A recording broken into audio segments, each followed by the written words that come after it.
केंद्र में राहुल गांधी ने बीजेपी और संघ पर हमला बोला है कि हम बीजेपी और आरएसएस के खिलाफ लड़ रहे हैं। बीजेपी आरएसएस ने सरकारी संस्थाओं पर कब्जा कर रखा है। हम तो वहां पर जो पूरा विपक्ष है सरकारी संस्थाओं से भी लड़ रहा है। हमारे लोकतांत्रिक ढांचों पर बर्बर हमले हो रहे हैं।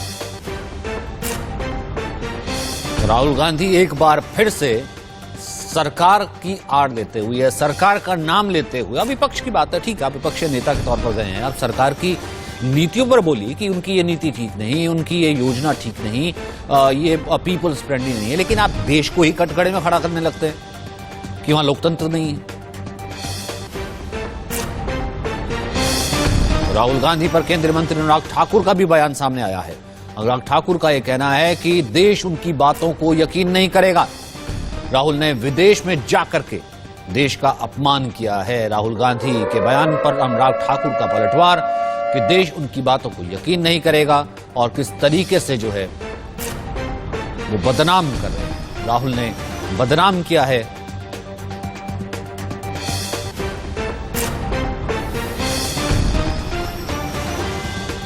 भारत के साथ विश्वासघात मत करिए राहुल गांधी जी।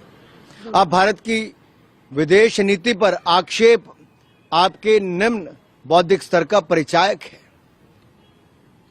कभी दूसरी जमीन पर जाकर अपने देश को बदनाम करने का काम जो आप करते हैं, झूठ फैलाने का काम जो करते हैं, इसको कोई मानेगा नहीं। सर, उन्होंने कहा कि बीबीसी पे भी रेड पड़ना बंद हो जाए, मोदी सरकार के खिलाफ बोलना बंद कर दे। जो स्वयं भ्रष्टाचार के चलते बेल पर हों,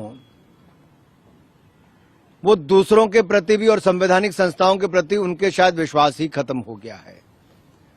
और ये शायद इस पार्टी में पहले भी रहा, जब यहां के मुद्दों को यूनाइटेड नेशन में ले जाना और अब भारत के लिए दूसरे देशों को हस्तक्षेप करने के लिए कहना, ये गुलामी की सोच से शायद बाहर नहीं आ पाए। और आजादी के 75वें वर्ष में मैं इतना ही कहना चाहता हूं, मोदी जी ने कहा है कि गुलामी की सोच से बाहर आना चाहिए। उस मानसिक देखिए, दिक्कत क्या हो गया राहुल गांधी के साथ कि देश में उनका ऑडियंस समाप्त हो गया और भारत की छवि जो विश्व भर में बनती जा रही है प्रधानमंत्री मोदी के नेतृत्व में, तो ये एक पचाना जो है वो एक दिक्कत का चीज सा हो गया है। अब उसका इलाज उनको लगता है कि विदेश की धरती पे जाके अनाप शनाप बोलना देश के बारे में, तो वहीं 5 आदमी सुनने वाला मिलेगा। और ये निरंतर आप देखिएगा कि भारत विरोधी बात वो फॉरेन लैंड पे ही जाके ये करते हैं। और मेरा बड़ा स्पष्ट मानना है कि एंटी नेशनल कौन है, उसकी परिभाषा क्या है।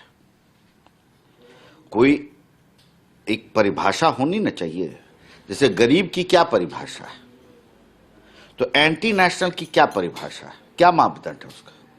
ये तो राष्ट्र विरोधी काम कर रही है। हमारे विपक्ष के नेता वहां जा करके अपनी धरती को ही बदनाम करने के लिए बखान कर रहे हैं, बयान दे रहे हैं और भारत के सम्मान स्वाभिमान को ठेस पहुंचाने का काम कर रहे हैं। मैं समझता हूं कि ये जो बयान है या इस तरह के स्पीच अपने आप में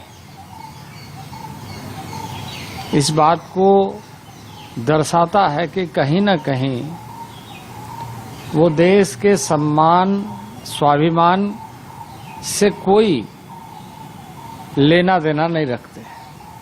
You found out, well, the BBC has found out about it now, but it's been going on in India for the last 9 years, right? Non-stop. Everybody knows that.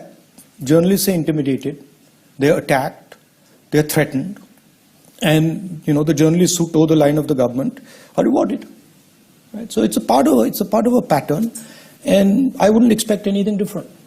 If the BBC stops writing against the government, everything will go back to normal. All the cases will disappear.